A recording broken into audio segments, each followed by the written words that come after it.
Hustle news, hustle news. Welcome to Hustle Headlines today. I'll tell you about Miss Emily Odile Sutton, who vividly recalls the life-changing moment when her side hustle first took off.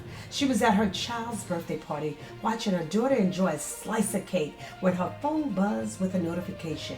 A $22 sale of a t-shirt she had designed on Etsy. That simple sale made her realize something important. This can work.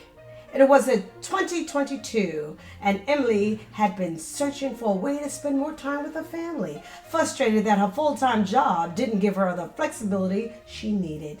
She started a print-on-demand shop on Etsy, designing simple products with Canva and letting manufacturers handle the rest. What began as a small venture soon turned into a thriving business, earning her over $220,000 in sales within a year. Emily's journey is proof that hope and persistence and belief in yourself can open doors you have never imagined possible. My name is Cece. Thank you, and hustle on.